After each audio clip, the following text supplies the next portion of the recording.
Captain Picard, I was higher than the stars when I ate 11 to your crib out in Arden, around the corner from the Arby's. God golly, now you had too many Molly, it done ruined your little body. Remember you told me that your mama was gonna get you a Bugatti. You ain't mobbing in no Rari, let's go for calamari. Take me out to the movies and touch all over my body. All you do is fucking beg now, you hella fucking sorry. Pity date, I tried to reminisce on your pretty face. Titty slate, sagging plus your pussy like a city state. So many niggas at the birthday party trying to hit the cake. She be blowing carloads full of niggas to hit the base. Went from having it all to having nothing, I ain't ready to ball, to window shopping in malls, from driving a new Benz to city buses and kids. It's crazy what bitches was, it's crazy what bitches is. Went from having it all to having nothing at all, from grinding ready to ball to window shopping in malls, from driving a new Benz to city buses and kids. It's crazy what bitches was, it's crazy what bitches is. Back then, you was just a young buck who knew you grow up to be a dumb fuck. Now you used to be the smartest, always studied your classwork. Now you on stages, niggas look at your ass twerk. One's being thrown like that's what your ass work. Used to see you on Sundays, but now you past church. I pray for you, hope you get it right, girl. Used to love the green, but now your nose all in white, girl. I know it's hard, but it's life, girl, when you can have the same shit too, if you strive, girl. Remember back then when you didn't want to hug me, wouldn't fuck me cause a nigga was a little too chubby. Now a nigga getting money and you see I'm up and coming. Now you wanna be my friend, you I look like a dummy. No, karma came back and it bit you in the ass. Man, I'm focused on my future, leave you bitches in the past. Went from having it all to having nothing at all, from grinding ready to ball to window shopping in malls, from driving a new Benz to city buses and kids. It's crazy what bitches was, it's crazy what bitches is. Went from having it all to having nothing at all, from grinding ready to ball to window shopping in malls, from driving a new Benz to city buses and kids. It's crazy what bitches was, it's crazy what bitches is. Narrowest band of people who will think YouTube kindly took them down, even though they're different phones today. Going away, making ours. So hear me out. Sony, give the people what they want. Now, importantly, what I'm not saying is for them to stop making these super high-end enthusiast phones. But what I am saying is they need some sort of like mass market appealing phone that people like me can actually recommend to everyone so that they can afford to keep making phones like this. So I'm thinking something in the $600 to $800 range, which isn't totally foreign to them. They can do this. And it needs to keep, of course, all that makes a Sony phone, not just another generic $700 phone, but really think hard about this. So here's 3 things I would do or would recommend for Sony to make a Sony character mass market phone the same way that Porsche made a Porsche character mass market vehicle. The phone itself, you got to slightly cut down those specs. So this new Sony Xperia 1 Mark V I've been talking about, it has a 6.5 inch, 21 by 9, 120 hertz, 4K HDR OLED display. It's kind of ridiculous. It's one of the most technically impressive parts of any phone, just like the last Sony phone and the one before that. It's literally 643 pixels per inch. It's the sharpest thing you'll see on a mobile device. Sony is the only company I see right now putting 4K displays in their smartphones, and there's a reason for it. So for the mass market phone, 1080p. And I know it sounds sacrilegious because this Sony thing is always a 4K display, but they did have the Xperia 5 Mark III, which was also a 1080p display, and keep all the director around the display, because it's not just the 4K resolution that makes this a Sony thing, but there are also one of very few to be doing the tall 21 by 9 aspect ratio that makes it easier to hold, and the flat panel with no curves around the edges and no hole punch. And it's surrounded by large front-facing speakers because they don't mind a little bit of bezel. They should keep all of that. Now, some of you might also be thinking right now about the Xperia 10 series, which is Sony's line of like more budget-oriented $400-ish phones. Those phones have 60 hertz 1080p displays. I think this should be right in the sweet spot in the middle. Just do a premium mid-range 120 hertz 1080p. And I'd also like to make it a bit smaller.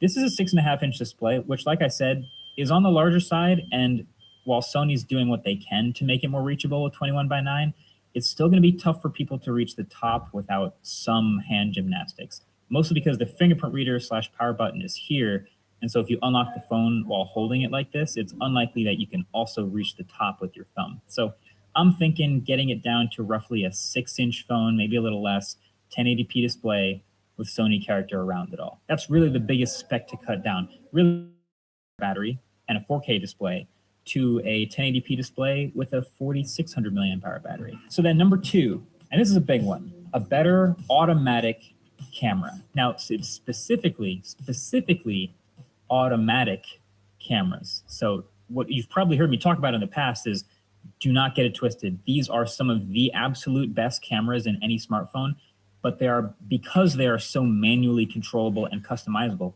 That's why the enthusiasts like me love these things and why so many people in that crowd will buy them.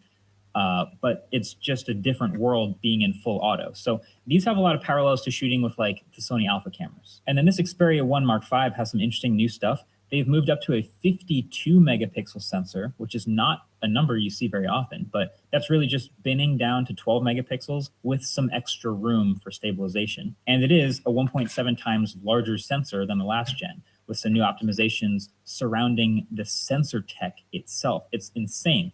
You see, by decoupling the photodiode and transistor from being housed in the same space, they basically free up room to have a larger photodiode in the same area, and that also lets them increase the size and overall performance of the transistor in its own layer. All of this results in better light sensitivity on each sensitive area and larger pixels on their own substrate layers, which results in massively lower noise and improved low light sensitivity, if you know how to use it. So what's frustrating about reviewing these Sony phones is I can say all that and the enthusiasts will appreciate it, but I still can't recommend a $1,400 phone to the masses that still has a slightly confusing, slightly subpar full auto camera mode. Like if you want to dig in and navigate your way around, you can get incredible footage and photos out of these cameras in the more manual modes. But on a Sony phone, first of all, there are 3 camera apps: Cinema Pro, Video Pro, and Photo Pro. And even in the most basic mode of Photo Pro that launches when you just hit that sweet dedicated shutter button, it's a little more complex than most people are used to. There's just a few extra unlabeled buttons. There's just a few weird quirks, like the photo modes are hidden under more, but also night mode and portrait mode are down here at the bottom. It's also weird that the shutter button doesn't blink at all when you take a photo. I know it's just a tiny thing, but regular people expect the viewfinder to blink when they take a picture because every other smartphone does.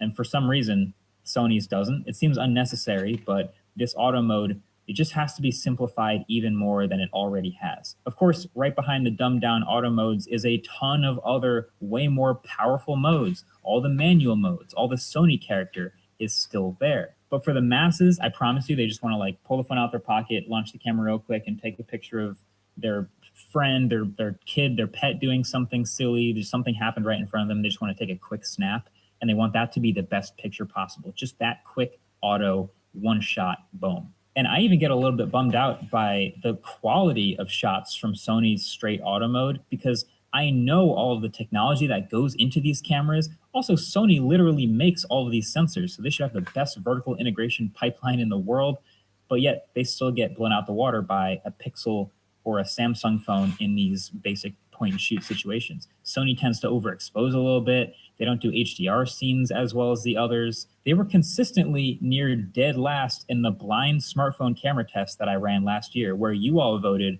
on the best looking pictures without knowing which camera took which photo. So Sony's full-blown auto mode, despite having all this awesome tech, can still be pretty rough, and fixing that would make a massive difference to making it for the masses. So then number 3, last but not least, treat it like a flagship.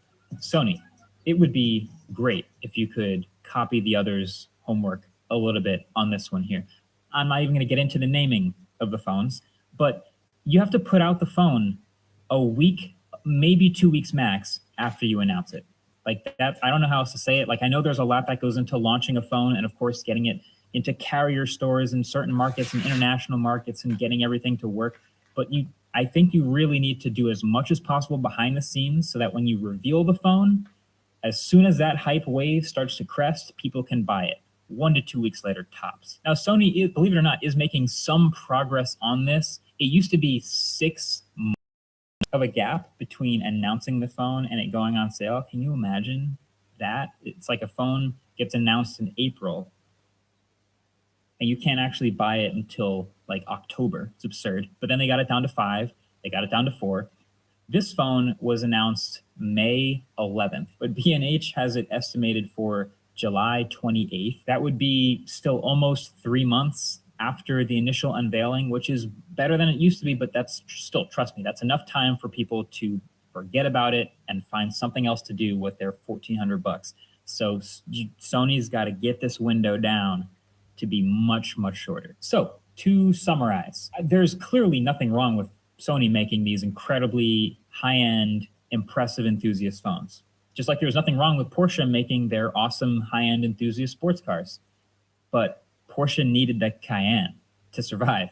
And I think Sony's going to need some type of mass appeal, obvious for the masses type phone that still has the character of all the stuff that makes a Sony phone special. I think it'll be a bit smaller version of this. I don't think it gets a 4K screen. I think it's 1080p. It's a much better auto camera mode because that's what most people just want in a phone. It's got to come out a day to 2 weeks after it's announced and maybe change the name, but still keep the design, the headphone jack, the SIM card tray and micro SD card slot that both pop out without needing any ejector tool, yet somehow keep IP68 water resistance. Definitely keep that. Keep the taller, more reachable aspect ratio and the square sides and the fast fingerprint reader that's comboed with the power button and the dedicated shutter button. Definitely keep that. The flat screen with no hole punch cutout, the stereo front-facing speaker pair, all of that would be so killer with some fast Android updates. Until then, these will continue to be some of the most underrated phones on the planet, but will the rest of the planet even know they exist? Thanks for watching. Okay.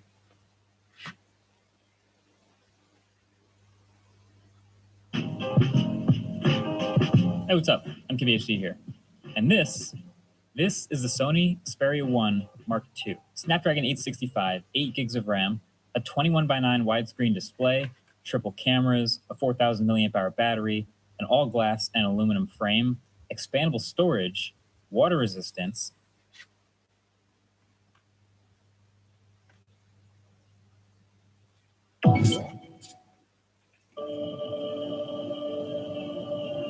Believe in your own creativity.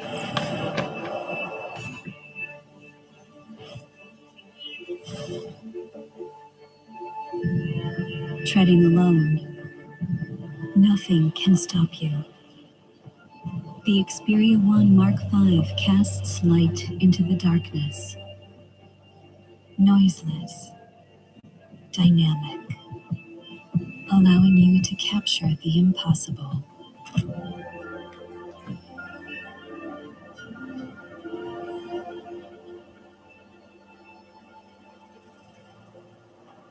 Light your fire. Capture breath. Light your...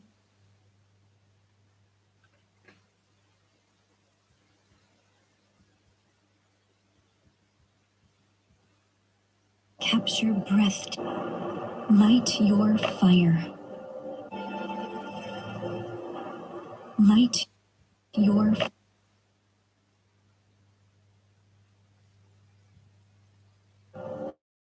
Capture breathtaking emotions. Find your focus.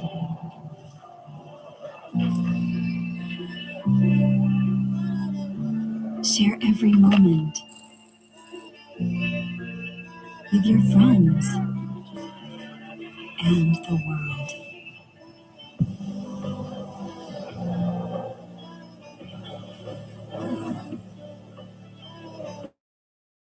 Dark vision, colorful, dramatic, artistic.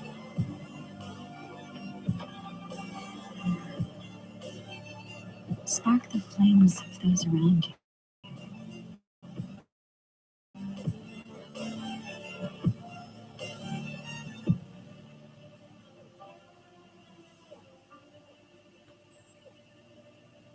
Explore new worlds.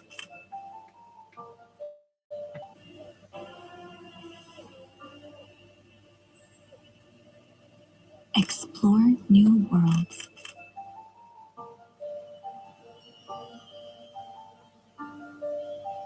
Even in doubt, the Xperia 1 Mark V will be with you, ready for inspiration. No matter when,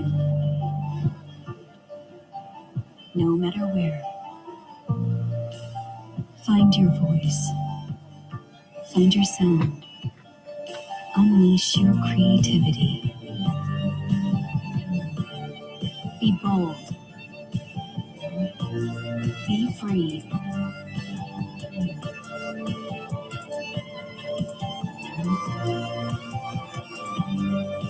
Trust yourself. Sharpen your senses. Hear like never before.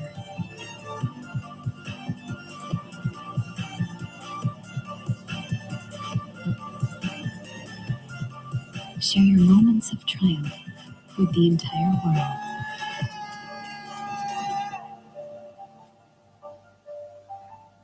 The Xperia 1 Mark V believes in your creativity.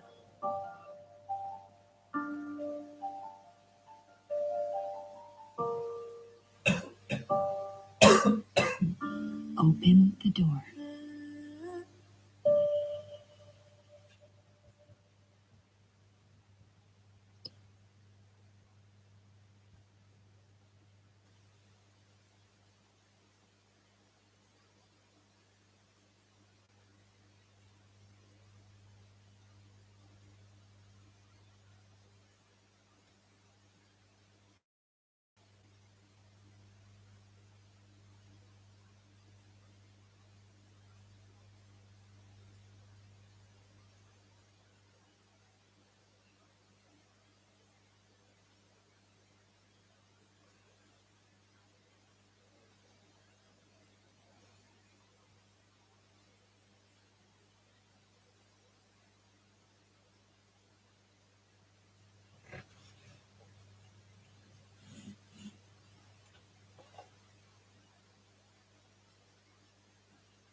Having it all to having nothing at all. From grinding ready to ball to window shopping and more.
Look. Okay, I know what it feel like to be young and single. You know the life when your pockets got a bunch of singles. You know taking double shots saying fuck a single. You know hardly getting sleep, but it's the fucking dream. No, look, I know what it feel like to think you found the one. Told mom that so many times I'm sounding dumb, cause she started to mix Ashley up with Tanisha and saying hi Brittany when I'm on the phone with me. top-of-the-line device has everything you're looking for and more.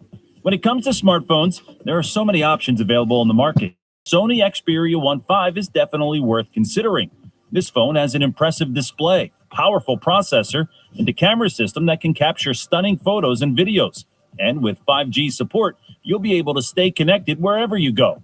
Let's take a closer look at what makes the Sony Xperia 1.5 such a great choice for your next smartphone.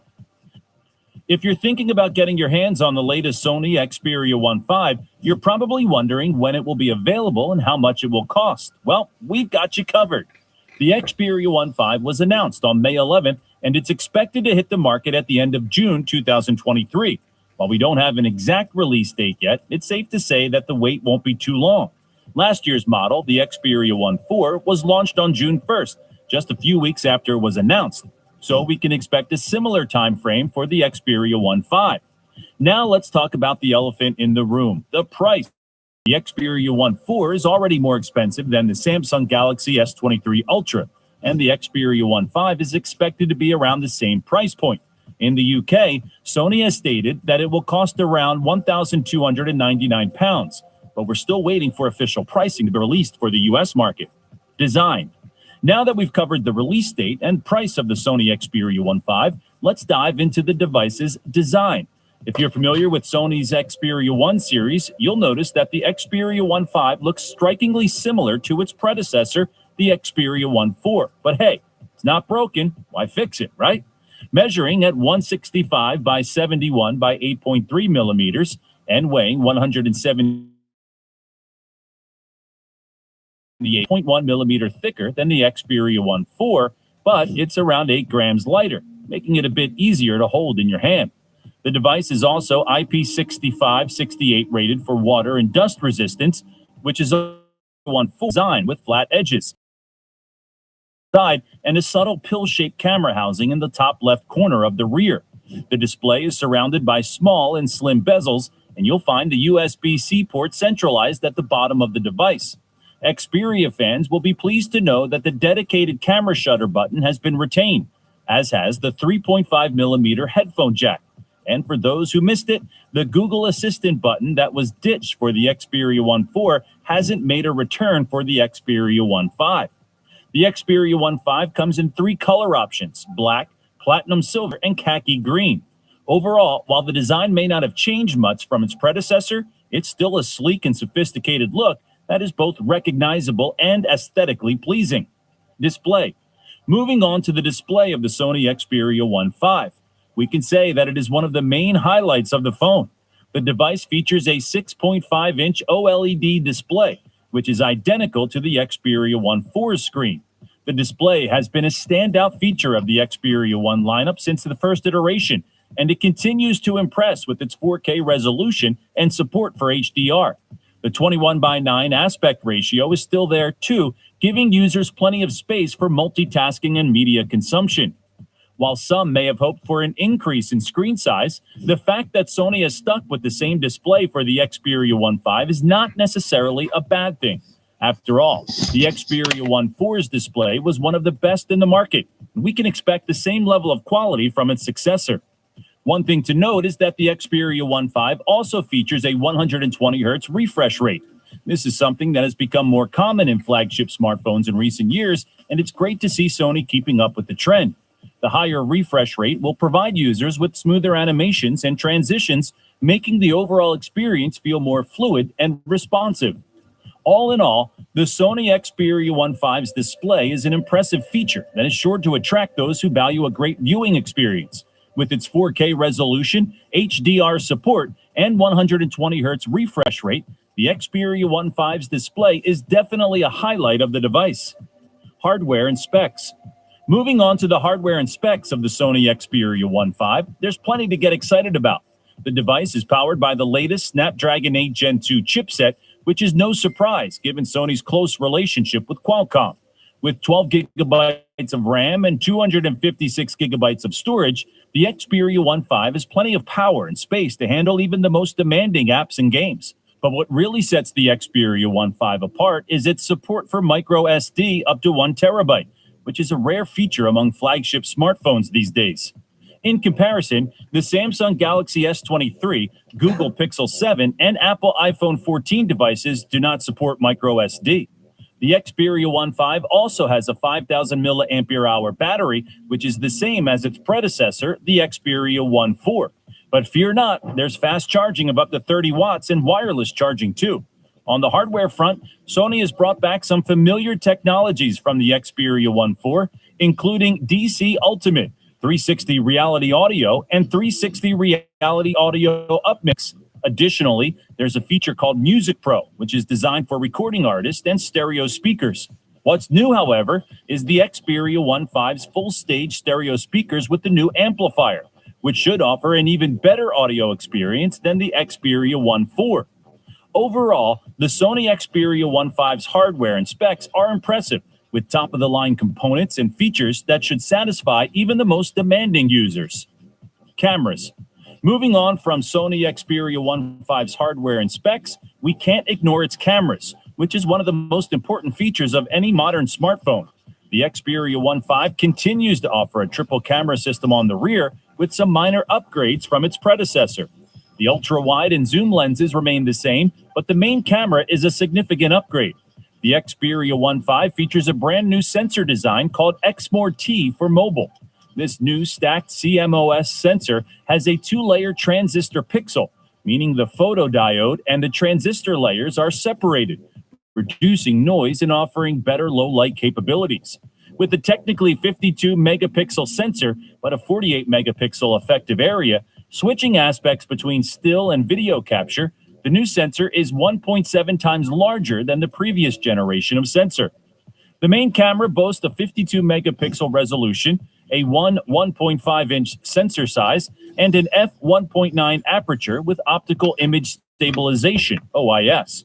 The ultra-wide lens is 12 megapixels with a 2.5-inch sensor size and an f2.2 aperture, while the zoom lens is also 12 megapixels with a 3.5-inch sensor size and an f2.3 2.8 aperture. Offers a 3.5 times 5.2 times magnification with OIS, which is a handy feature to have when taking photos from a distance. Where is your face here? Right here. Above. Back. Yeah. Slap it. Ah! Spacing out, wishing that you would run your hands through mine. Hell, one more time, I wish that I could die right next to you in every life. I miss you so much that I can feel it in my spine. And in my mind, I wish that you were dreaming by another night. Hello everyone, today we're here in Kamakura, just down south from Hasu Station actually, on the beach side, and we're shooting today entirely on the Xperia 1 Mark V. I mean, not like my vlog shots because that's on the Sony a7S III, but yeah, the intro was actually shot on the new S Cinetone for mobile, but we're going to get to that in a moment. I say we because we are here with Irina today.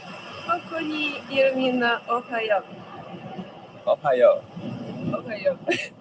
And we're going to shoot, just photos and videos today throughout the whole day, covering bright daylight as well as indoor and sunset and also nighttime. And we're going to be switching locations. So I'm super excited to show you guys what this area was.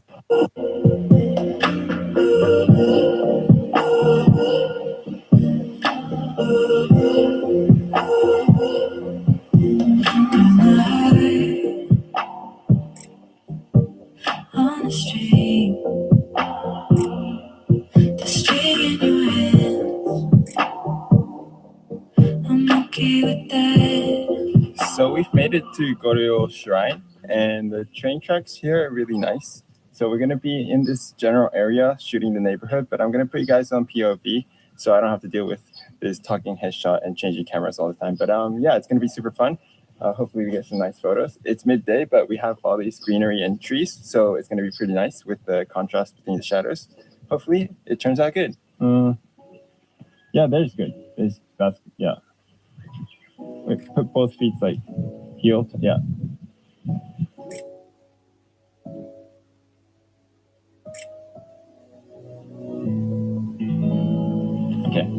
cool. Like the green's nice. It's like harsh shadow, so maybe just like, yeah.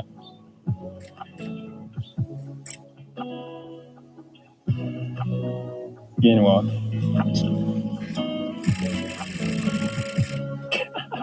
Wow, it's like the shutter speed is crazy.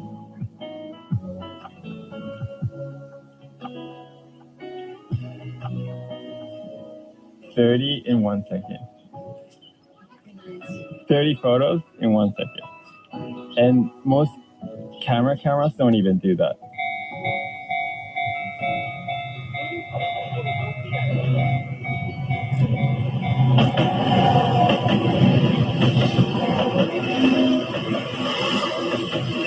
Look this way.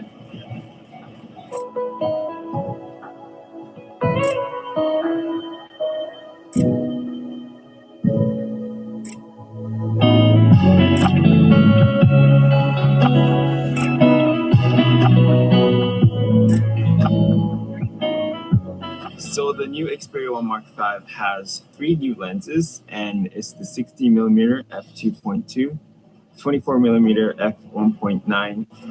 Is the game changer here, and the reason why I carry this everywhere now. I used to use the Xperia Pro I because they had the 1-inch sensor. This sensor actually is a bit different, and the new image sensor is called Exmor T for mobile, and it's this phone to use for photography and videography because of its sensor. And I don't think there's any other phone that can be the quality of this 24mm sensor on the Xperia 1 Mark V. So in a image quality, and also a wide keeps a cameras. So we just made it to the garden house. We're gonna just grab some food and head inside. It's a bit shady and the lighting conditions a bit different than midday outside. So we're trying to see how the phone performs as well, but we need some rest. So we're gonna head in and yeah, just enjoy this restaurant. Let's go. Enjoy.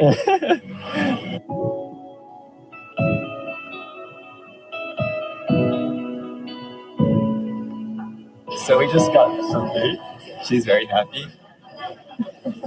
The place looks really nice. It's a bit in the shade, but I thought it would be a good place to kind of test out the creative look on the Xperia 1 Mark V because that's a new thing. And it's pretty much just a different look in your photos. Like you can choose what kind of vibe or look you want straight out of camera pretty much. I don't know if I would be using it because I really like the standard look on the Xperia. It's like so realistic and the colors are so accurate, but let me know what you guys think of it and if you guys will be interested in using it as well. All right, so just made it to Minato Mirai and we just took the gondola, which is crazy. It's in the middle of the city. I don't think I've seen a gondola in the middle of the city, especially in Japan. And yeah, let's now talk about video because we've been shooting a lot of photos. But for the video, we now have the new S-Cinetone for mobile, which is pretty crazy because I use S-Cinetone for all my videos, especially on the A7S III, which I'm recording right now with, and using the S-Cinetone on this camera. And on the FX3, I've been using S-Cinetone. It's because it's just super accurate with the colors and just so easy to use, just how it is right off the bat, or you can even color grade it if you need to. And it's so easy to color grade the footage. And now that you have that on this small device, it's a game changer. You can use this phone to vlog and take videos wherever you need to when you need a compact device and easily match it with your main alpha camera. So that is a pro. So I've been using 120 FPS to record my videos because I really enjoy slowing down clips. It's a really easy way to make everything look cinematic. And with the new sensor on the 24mm, you really can't go wrong. The autofocus is also pretty accurate. When I say pretty, it's never failed on me. You do not get to see the autofocus box when you're shooting in 120 FPS, but even then, it's still there. You just can't see it, and it's always accurate. I never have to double check the footage to see if the things I'm shooting are in focus or not. And I don't think there's improvement in terms of autofocus compared to the 1 Mark IV, but that's because there is no room for improvement pretty much. I'm super happy with the autofocus.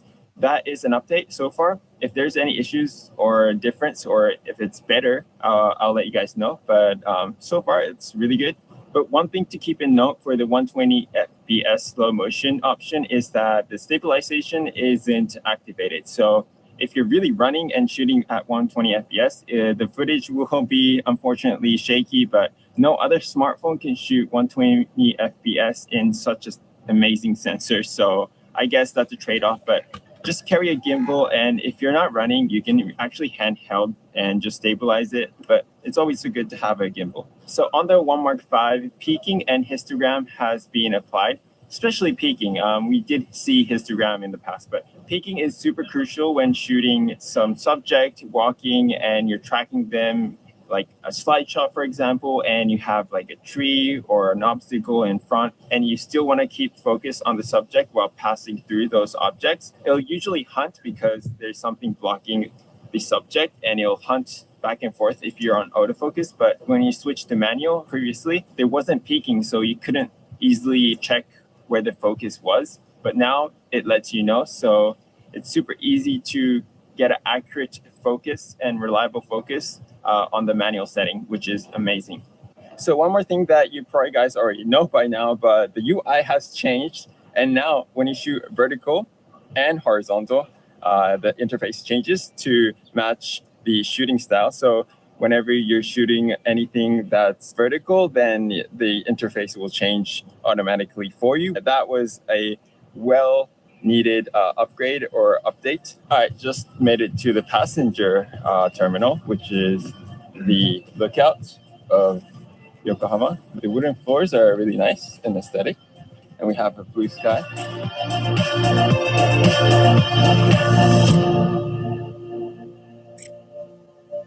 Breaks my heart, sleeping all alone, but I guess you're better off being pulled back into my bed where I lay with empty arms. Thought I was moving on and on, but I guess that I was wrong. Being pulled by my memories and playing all day long.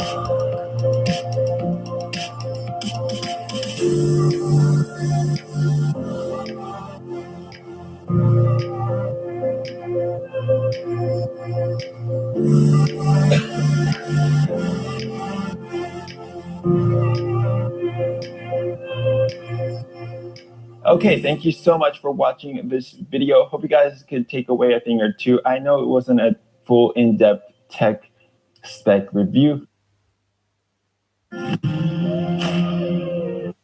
Accuracy. You don't get a lot for refresh rate options though, only to enable or disable the high refresh rate mode. When it's on, the display will stick to 120 Hz, even when idling, except for frame rate specific content and apps. Something you don't often find on flagships is expandable storage through microSD, but you still get that here, on top of the 256 gigs on board. And another rare feature you get on the Xperia 1 Mark V is a 3.5mm jack for headphones. Besides headphones, there's a pair of front-facing stereo speakers, now upgraded with a new amplifier for fuller sound. They have very good loudness, and the sound is quite rich, from bass to vocals all the way to the higher frequencies. Awake, but you're a nightmare. I can't escape, I'm seeing. For biometrics, the Xperia 1 Mark V has a side-mounted fingerprint reader built into the power button. The interface of the phone is very close to stock Android 13, but with a few custom features on top. The home screen layout and notifications on top of one another, meant for navigating between and opening apps in split-screen mode. SideSense is another of the in-house Sony features. A handle on the side of the phone opens up a menu of shortcuts to apps and features, most of it customizable. Bravia Core is a Sony video streaming service that you typically find on Bravia TVs, but it's included with the Xperia 1 Mark V with a year of free access. There's an app called Music Pro. It's a paid service that allows you to record singing and instruments and upload it to the cloud for pro-level processing. The Creators app allows easy connection to Sony Alpha cameras. And if you're not familiar, you actually get 3 separate camera apps on the Xperia 1 phones: Photo Pro, Video Pro, and Cinema Pro. I'll get more into those in a bit. And there's a feature-rich game enhancer which provides several options for your gaming. It can be accessed within a menu or as an in-game overlay. The chipset of the Xperia 1 Mark V is Qualcomm's latest Snapdragon 8 Gen 2. It should be both more powerful and more power efficient than the Snapdragon 8 Gen 1 in the previous model. And it also brings support for advanced memory tech like UFS 4.0 and LPDDR5X RAM. In benchmarks, the Xperia 1 Mark V displays excellent scores, which are similar to other flagships packing the same silicon. And there's more than enough power here for intensive tasks. I've spent just under a week with the Sony Xperia 1 Mark V, and while I'm not quite ready for the full review just yet, I can definitely share a few thoughts, not least of all, how freaking cool this is if you've got pets. The eye autofocus works on them like a dream, specifically in really well lit condition, because then it's like pow, pow, pow, and you get a great shot virtually every time. If it's slightly darker indoor conditions, we had a roughly 10% success rate, and that was when we were taking pictures of a kitten, which notoriously is a difficult subject to take a photo of. But that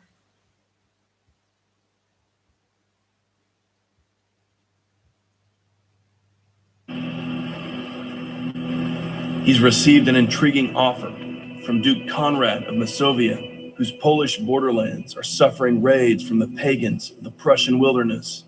Duke Conrad wants Teutonic Knights on his frontier as a buffer against Prussian raids.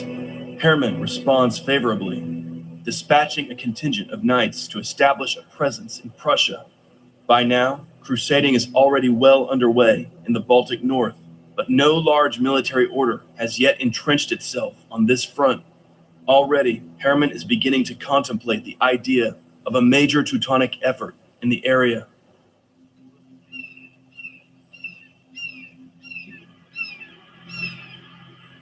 East of the Vistula River, thick forest covered most of the land from the Baltic coast to the western Russian highlands. Much of this territory was impenetrable. Miles of dead wood, dense undergrowth, swamps, lakes, and hills limited human settlement to the coast and the river valleys. Grazing ground was hemmed in by dense woods of maple, elm, oak, linden, and ash. Bison, bear, elk, and the now extinct aurochs roamed the wilderness.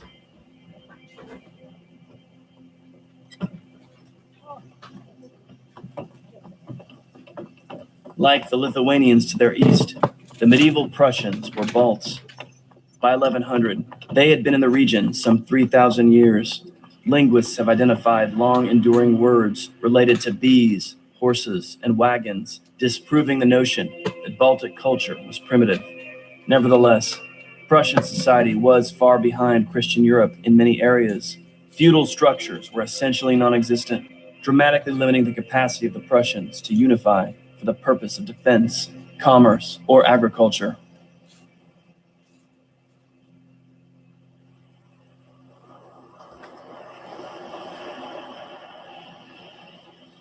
Prussian territory stretched along the Baltic coast to the Vistula River in the southwest.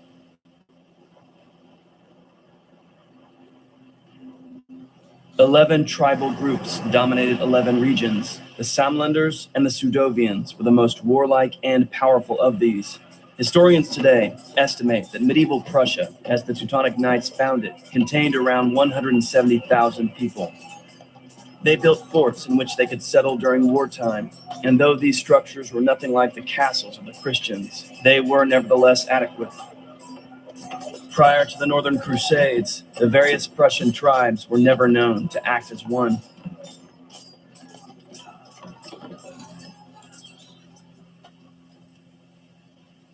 Prussian religion was an offshoot of Indo-European nature worship, comparable to early Greek, Roman, Celtic, and Germanic folkways. Contact with Vikings and Christians had influenced Prussian ideas. In the 10th century, Western missionaries began interacting with the Prussian tribes, but to little effect. However, the remoteness of Prussian territory discouraged travelers and invaders alike. "Let us leave the Prussians with the brute beasts," wrote the first chronicler of Poland in the 12th century.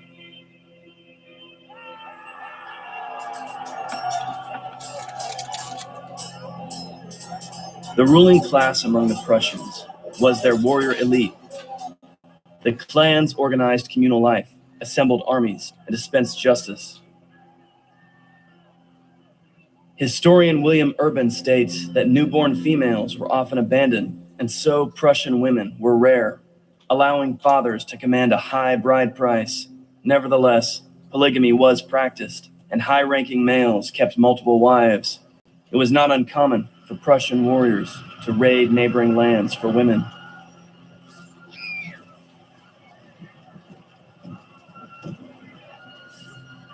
The Prussian nobles bathed. The medieval era was the age of the knight, the armored aristocrat who fought on horseback. These men were nobles, warriors, lords, judges, and in some cases, poets. They were the ruling class of their age, forming a sort of extended brotherhood that dealt with one another according to the principles of chivalry. Today, the chivalric code is somewhat mysterious and perhaps even existed in many versions during the Middle Ages. However, it often embodied virtues that even today are associated with the idea of the knight: courage, loyalty, charity, discipline, faith, and honor. Today, we'll highlight 5 remarkable knights who left a lasting impression on their age and ours as well. Number 5, Edward the Black Prince. Eldest son of Edward III of England, Edward, known to history as the Black Prince, was heir to the English throne. From an early age, he showed remarkable ability as a warrior.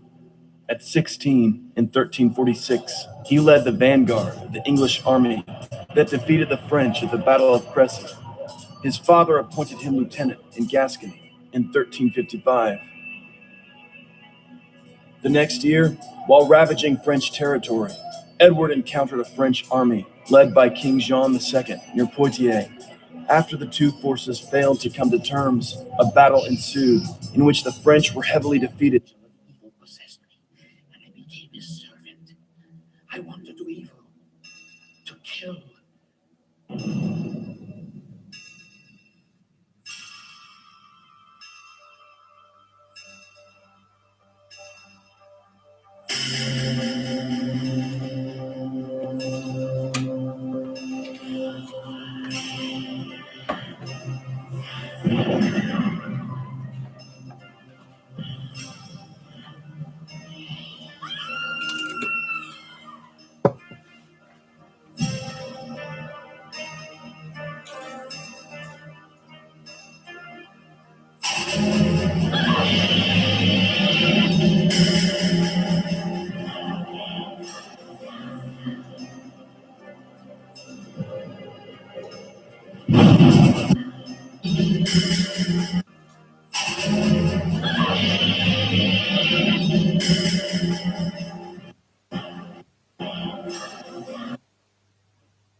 Here!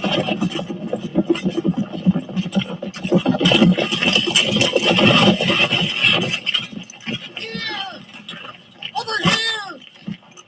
This way! Hurry!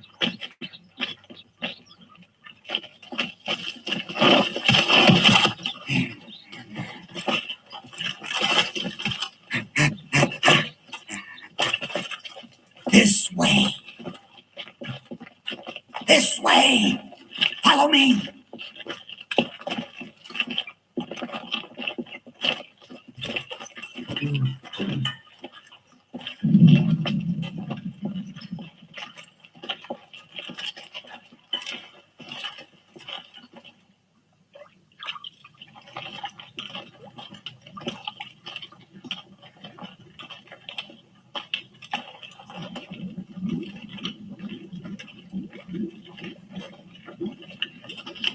Vera, there's somebody coming. She's the one.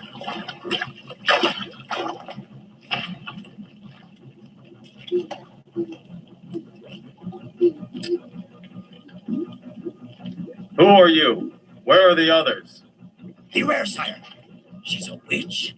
Don't let her speak to you. Don't let her touch you. She's one of them in league with Satan. She's one of many who serve their master. They have brought the contagion. They bear the cross on the soles of their feet. They tread on all that is holy. Was it not written in the prophecy? Were we not warned that they would come and spread like locusts?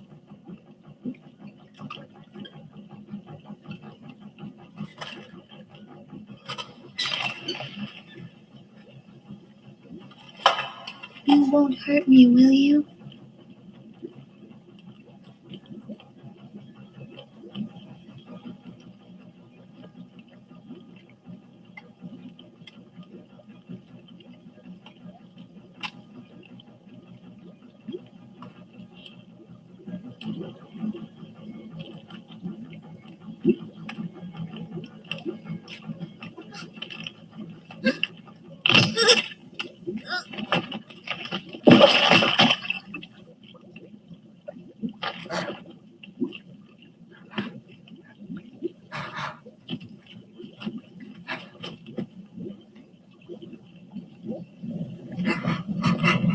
Behold, the stigmata, the sign of the demon! Kill them! All of them! Not one must be allowed to live!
defeated, and King Jean himself was taken prisoner.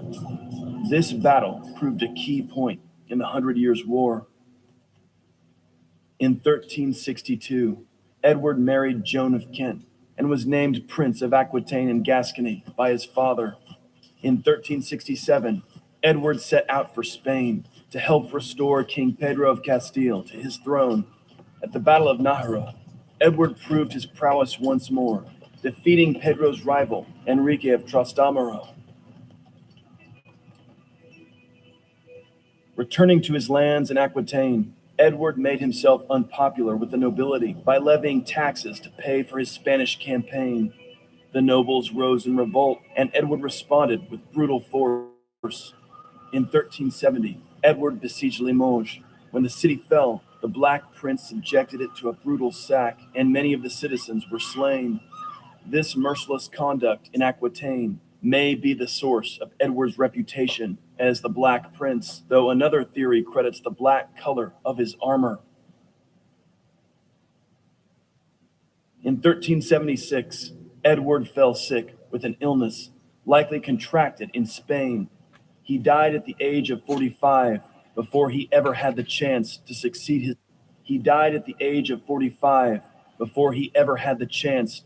his father to the throne.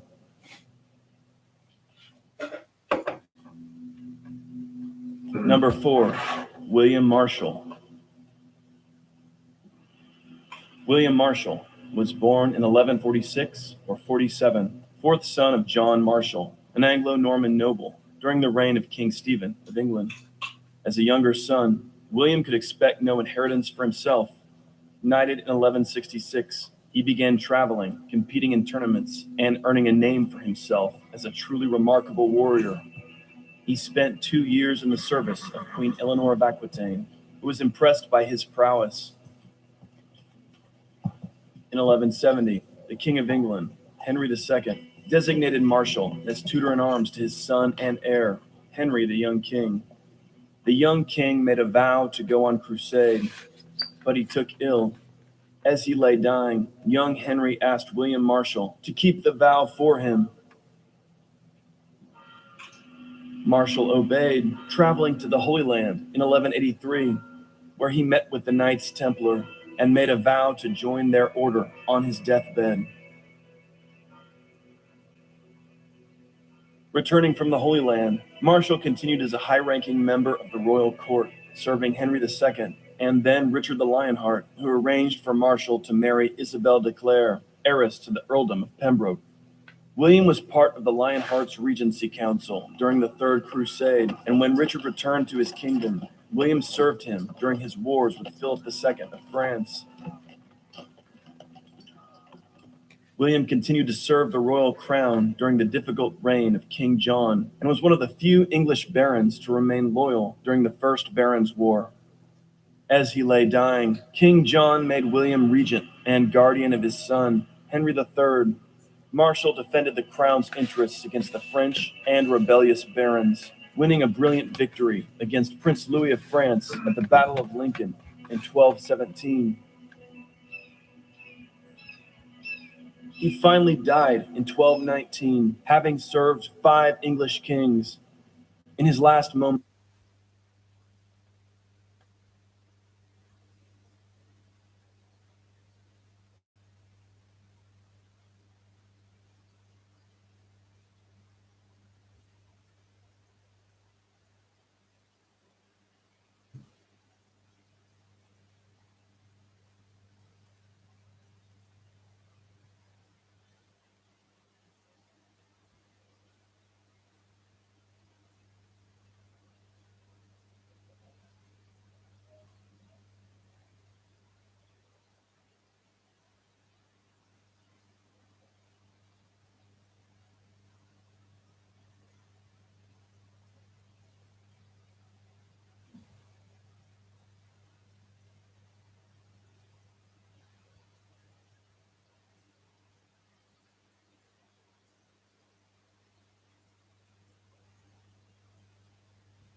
This video is brought to you by Captivating History. The Middle Ages, the period of European history between the 5th century and the 15th century, is an era with an unfounded reputation. Also called the Dark Ages or medieval times, most people associate this time with brutal cruelty, devastating wars, and great plagues. Worse, it's often considered as a time when society, academics, and the arts did a backward slide. Although there were wars, plagues, and a fair share of cruelty during the Middle Ages, it was not a period of history when intellectual pursuits came to a halt. Great strides were taken. The spread of Christianity, the Crusades, the 100 Years' War, the Battle of Hastings, the Magna Carta's penning, and Geoffrey Chaucer's works are just a few of its highlights. Let's look at some of the Middle Ages' key moments, beginning with the Roman Empire's fall and continuing until the Renaissance. For centuries, Rome held tight control over much of Europe, parts of North Africa, and portions of the Middle East. But the empire experienced growing pains. Its landholdings were so vast that it was impossible to defend its borders. Infighting and civil wars weakened Rome from the inside out. Christians, a group that started in the minority, were often rounded up by the Romans and forced to battle the fierce gladiators in the Colosseum, a favorite entertainment form for Roman citizens. But as Christianity spread, the prevailing beliefs of people underwent a profound change. A weakened Roman Empire was exactly what some other groups in Europe were hoping for. The Germanic tribes and Visigoths saw it as an opportunity. Alaric, a Goth leader, developed the final blow to the Roman Empire. Furious that the Roman emperor refused to keep his promise, granting his people Roman citizenship in territories in the Balkans, Alaric was determined to get what was promised to him. He formed a massive army comprised of Goths, Huns, and former Roman slaves who marched across the Alps and into Italy to confront the Roman emperor Honorius. A foolish and self-centered leader, Honorius remained in his villa as the Goth army approached the city. He ignored the threat and refused to listen to his advisors, who came to warn him of the impending battle. Alaric cut off the supply chain going into the city and waited for it to become sufficiently weak before he attacked. Rome was left wounded, but not dead. Yet it could not recover its former glory. The end of the Roman Empire came in 476, when the heir to the empire, a 14-year-old boy, was displaced. The fall of the once great Roman Empire drastically changed the face of Europe, allowing other groups, like the Goths, to become more powerful. The demise of the Roman Empire marked the start of the Middle Ages. One group able to gain more power and control after Rome's fall was the Byzantines, who thought of themselves as Roman. Their empire, centered in Constantinople,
The Spanish Empire, also known throughout history as the Hispanic monarchy, was at one time one of the largest empires to ever exist.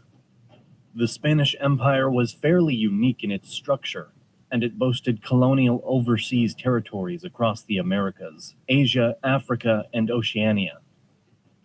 During its peak, the monarchy even became known as the empire on which the sun never sets. So how did a powerful force such as the Spanish Empire collapse, after centuries of dominating land around the globe. This video is brought to you by CuriosityStream. As their subscriber, I can recommend their history documentaries. Here you can find topics from ancient, medieval, and modern times. If you are interested in other topics besides history, CuriosityStream is offering you thousands of documentaries and nonfiction titles from some of the world's best filmmakers, including exclusive originals. One of my favorite documentaries is The Real War of Thrones. In this one, you can see how power-hungry dynasties fought for the domination of medieval Europe. In part 4 of the first season, I learned more about the story of Francis I, King of France, and Charles V, King of Spain, and the rivalry that engulfed Europe in war. Go to curiositystream.com/Nelegia for unlimited access to the world's top documentaries and nonfiction series for only $2.99 a month, or just $19.99 for the whole year. And for our fans, use promo code Nelegia, and you will get your first 30 days of CuriosityStream completely free. The creation of this monarchy may have foreshadowed its later decline into extinction. In 1469, Ferdinand of Aragon and Isabella of Castile married. Despite coming from modest backgrounds that forced the young couple to use loans simply in order to afford their wedding ceremony. Overcoming the obstacle of finances that would later plague and doom their now budding empire, the 18 and 17-year-old monarchs' union marked an important pillar for the foundation of the Spanish monarchy. While the marriage formed a personal union between Aragon and Castile and united the economic, religious, and military aspects of their joined Iberian territory, it did not form a totally unitary style of authority spanning over all of the empire's claimed possessions. In fact, the monarchy did not fully take on the structure of an empire until the Spanish Habsburgs came to power at the start of the 16th century. And this formation was further solidified by the Spanish Bourbon rulers later on. The monarchy under Ferdinand and Isabella was fairly admirable and a solid start for the new formed union. Many governmental reforms, such as the judicial system and tax administration, brought about remarkable improvements, as did the abolishment of serfdom, updated infrastructure, and other changes made by the young leaders. This foundation was not as bad as one might expect from an empire that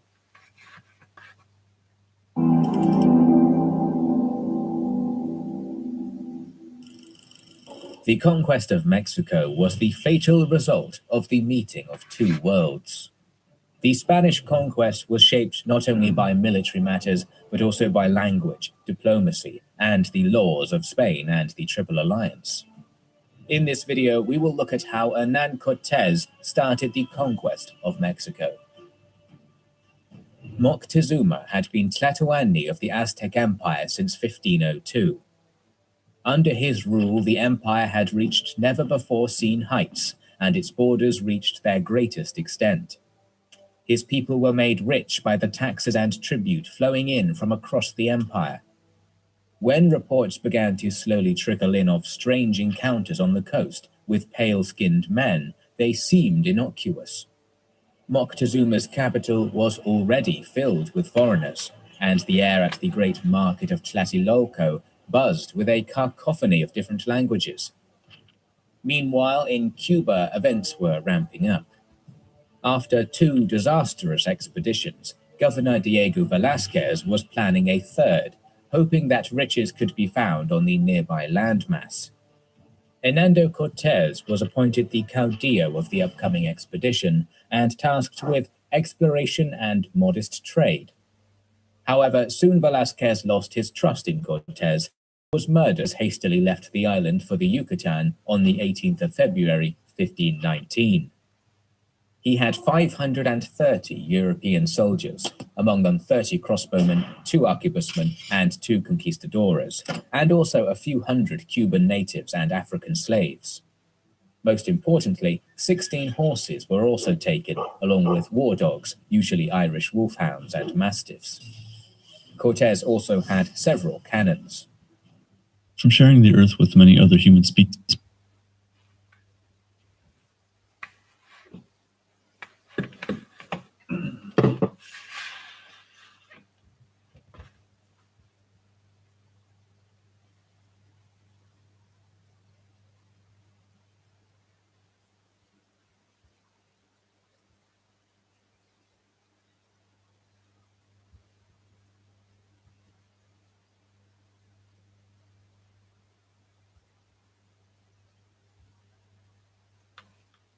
Ex girl, and how it was the worst times, but she was the best girl.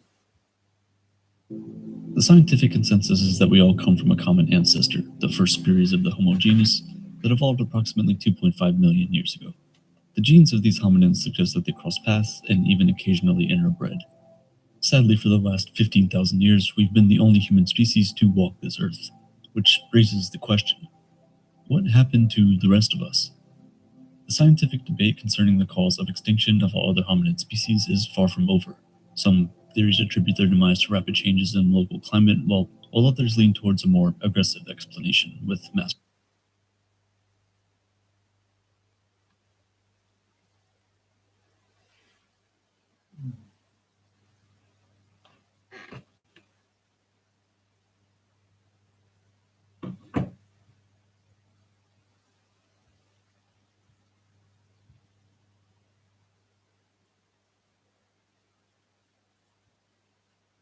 Graves and cracked skulls found at archaeological sites as backup evidence.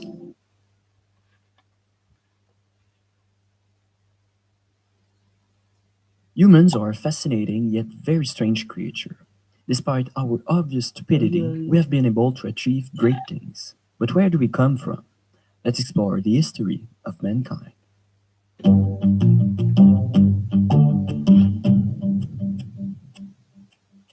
To put it simply, history is the study of mankind's evolution through time, from its origins to today.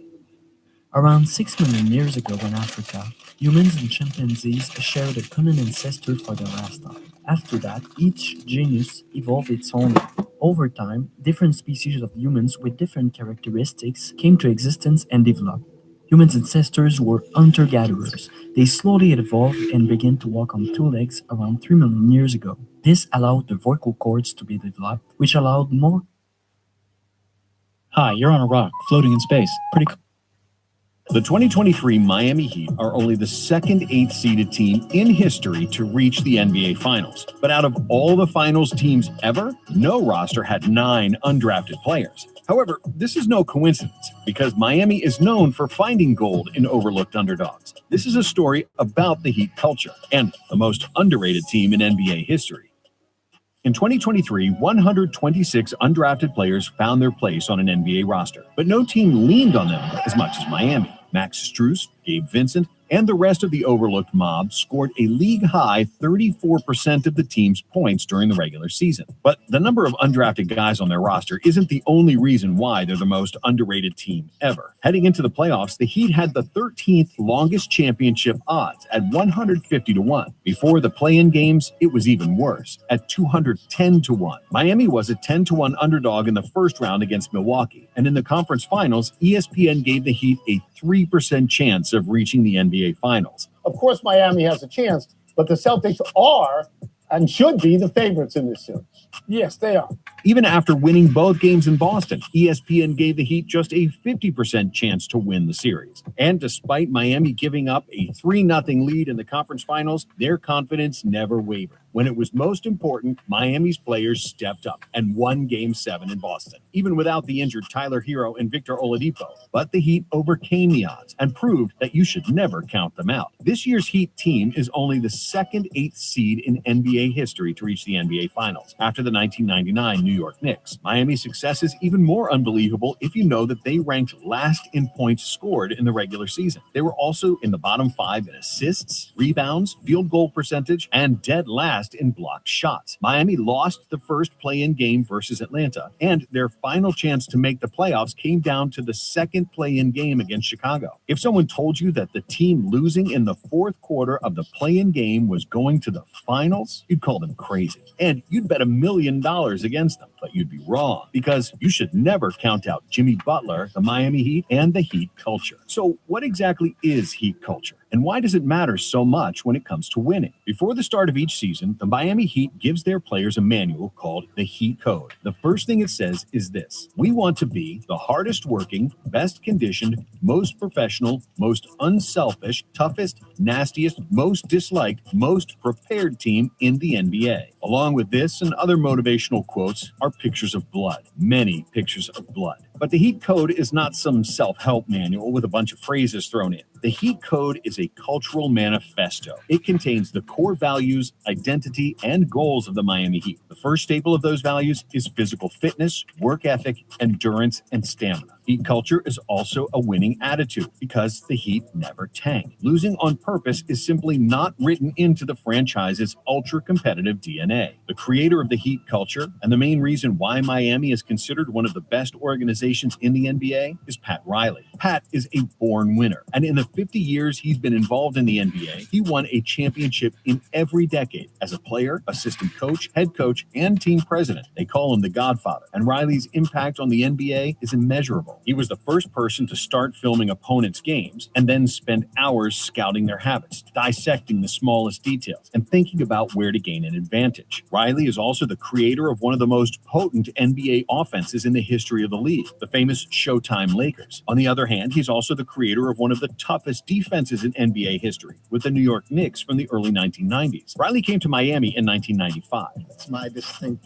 pleasure and honor to introduce you to the new president and head coach of the Miami Heat, Pat Riley. And immediately laid the foundation for the Heat culture when he brought in Alonzo Mourning from the Hornets. Zoe was a true Riley soldier, a center known for his warrior spirit and the fearsome intensity with which he played every game. Riley also brought in a dress code and established a clear hierarchy in the franchise. But above all else was physical preparation, training, fitness, and strength are the holy trinity of Miami's culture and the foundation upon which success rests. A player isn't worth a penny if he doesn't try to get himself in optimal shape. The least we can ask of players is to be in great shape. Every morning before training, the players are greeted by the same words written on the blackboard: mouthpiece, knee pads, rib pads. Contact is so prevalent at Heat practices that players were often knocking knees. To avoid injury and to still go as hard as possible, Heat staff realized that they should simply demand all players wear protective gear. The message is, you are preparing yourself for war. Practices should be harder than games. If anyone asks for a break due to fatigue or is caught resting their hands on their knees during practice or a game, they'll be fined $100. The standard training equipment is followed by the process of weighing and measuring body fat every Monday. All players, without exception, must be below 10%. If Heat players miss their target weight, they'll be fined. If they continue to flunk the tests, they'll be suspended. Because some players knew the test was on Monday, they would go to the sauna right before and starve themselves to lose 7 or 8 pounds to make their weight. Then Riley even started to do random weigh-in tests to prevent guys from cheating, and nobody is above the law, not even the biggest superstars. When Dwayne Wade showed up to training camp weighing around 230 pounds, he told Riley that he bulked up. Riley responded, "No, you're fat." This was during Wade's prime, and the players were surprised to hear Riley talk to Wade like that, but it sent the message that everyone would be held accountable, with zero exceptions. When Shaq joined the Heat in 2004, he measured at 13% body fat. Now, Shaq was the biggest superstar in the game, but even he knew that there was no messing around with Pat Riley. So Shaq was forced to build a 24-hour fitness center near his house to meet the Heat standards. In his last year with the Lakers, he ballooned to almost 400 pounds. But when he got to Miami, he dropped all the way down to 315. Sayings like, "No fake gym rats, no excuses, and always get 1% better" are part of the Heat's mantra. And that's why there are countless examples of players getting into the best shape of their lives when playing for Miami. "I feel like I can run for days. I feel like I can just stay out there and continue to play. I don't get tired on defense. I don't get tired coming off screens when the coach calls that play for me," said Wayne Ellington during his tenure with the Heat. In 2008, when Riley decided to retire from coaching, he appointed a coach that was one of the hardest working guys in the organization and the epitome of Heat culture. To the outside world, he was completely anonymous. Riley knew he was the right man for the job. It was Eric Spoelstra, who at the time became the youngest head coach ever. And out of all the coaches in NBA history, Spoelstra had the most unusual path ever to a head coach chair. Since he was not an NBA player,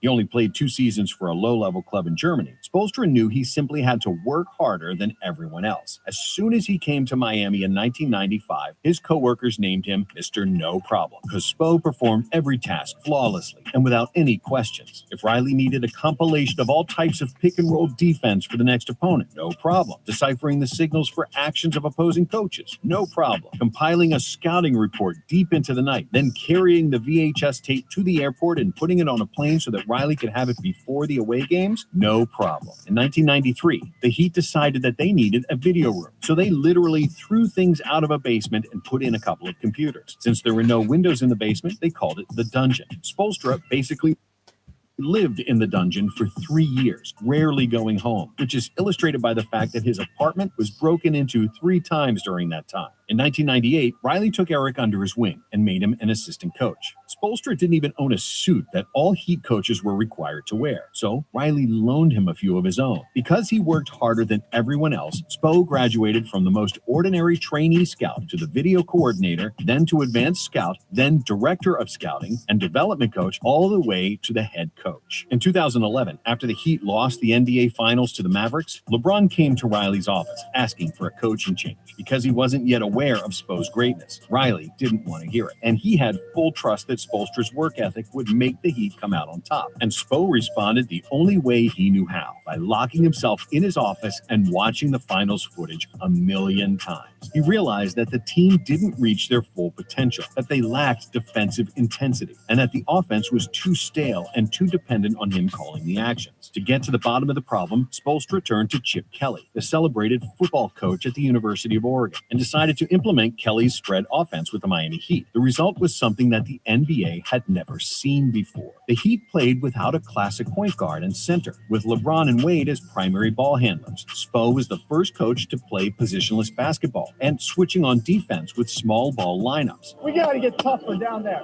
It's 2 offensive rebounds. Those are in traffic. We can't give those up. Spoelstra prepared fanatically for each opponent, as if he was still in the dungeon. Many years later, LeBron said that Spoelstra prepares for every game as if it was his last. Miami then won 2 titles and played in one more final. But when James returned to Cleveland and Wade and Bosh succumbed to injuries and age, Miami sank to average. Still, they never tanked, and Spo got the most out of every team, and they never won less than 37 games. In 2020, the team made the NBA Finals with a cast of misfits surrounding Jimmy Butler. 3 years later, the Heat added even more misfits around Jimmy, and here they are again in the finals. To the outside world, the 2023 Miami Heat are the biggest underdogs ever to reach the championship series. For the Heat, they always believed in themselves and the Heat culture. It just says we're a resilient group.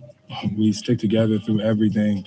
After they started the season 2-5, Jimmy said, "We're still going to the championships, and I don't care what nobody says." Everybody thought he was crazy. But unlike any other franchise, the Heat and their players don't shy away from doing the dirty work, which comes to light during the playoffs. In 2015, the NBA started measuring hustle stats. In the 2023 playoffs, Miami leads all postseason teams in deflections with 18 per game. An average NBA team makes 270 passes per game, and no defense is disrupting the passing lanes better than Miami's group of underdogs. They also lead all playoff teams in loose balls recovered, screen assists, and charges drawn, all categories which are based on effort. The majority of Heat's players were undrafted and had to fight their way onto the roster through the G League, which they affectionately call the jungle. And they have this saying in the franchise: if you're from the jungle, no top draft pick should ever get a loose ball over you. That fighting spirit is embodied in every one of the Heat's players, because to be a Heat player, you can't behave any other way. And nobody represents those fighting qualities as much as Udonis Haslem, a team legend, and one of the first undrafted players to ever play for the franchise. In 2003, when Haslem first showed up at Heat's training camp, he played with such intensity that Riley and Spoelstra believed that he was going to injure somebody. It was borderline dangerous. We may have to shut this guy down. He's going to hurt people. But this guy is a Miami Heat player. We can't let him out of this gym. Because of his work ethic, UD was always a coach's extension on the court, a role he still serves today, even though he could have retired 7 years ago. When Shaq complained about not getting fouls, Haslem told him, "Shut the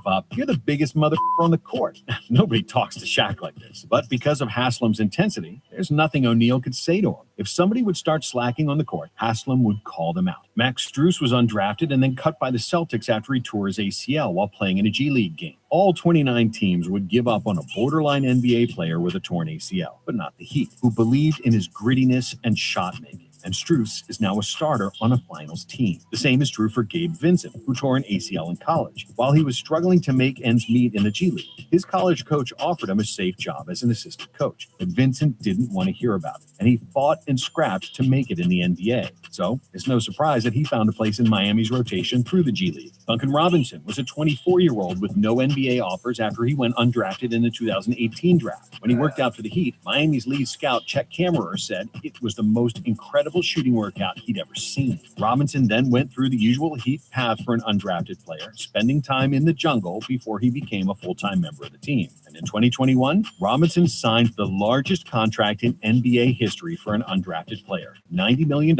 over 5 years. But maybe the craziest of all Heat's undrafted players is that of Caleb Martin, who went undrafted in 2019 and was later cut by the Hornets. In 2021, with no NBA job, Martin played pickup in North Carolina with J. Cole, a famous rapper and basketball lifer. Cole had some connections with the Heat, and he called up ex-Heat player and current assistant Caron Butler, saying that Martin was killing it, and they had to give him a chance. Martin got invited to training camp, and now he's one of the biggest reasons Miami made the NBA Finals. Martin was the Heat's second best player in the conference finals versus Boston, averaging 19 points per game with insane shooting efficiency.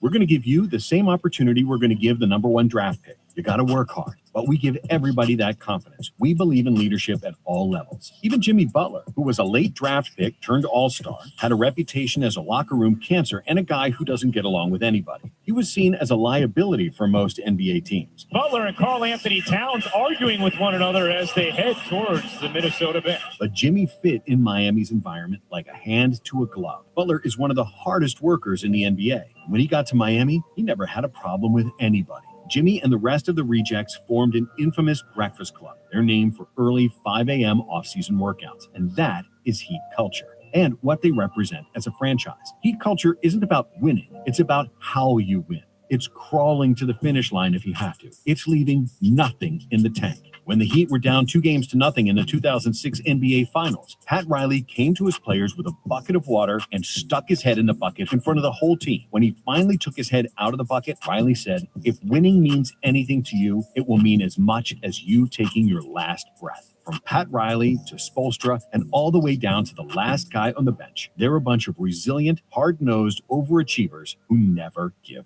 up. To the rest of the world, the 2023 Heat are the most underrated team to ever reach the finals. But to themselves, it's just another day in the office, another day to fight until the last breath.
in NBA Finals that I don't think anybody had on their list coming into this season.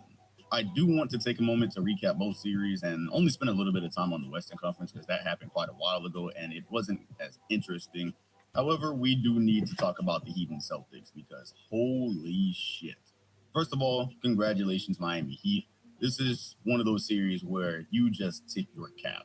I listed out like 4 or 5 things that the Heat would need to do to win 4 games, and they did them all. From the three-point line, you're looking at Jimmy Butler, 34%.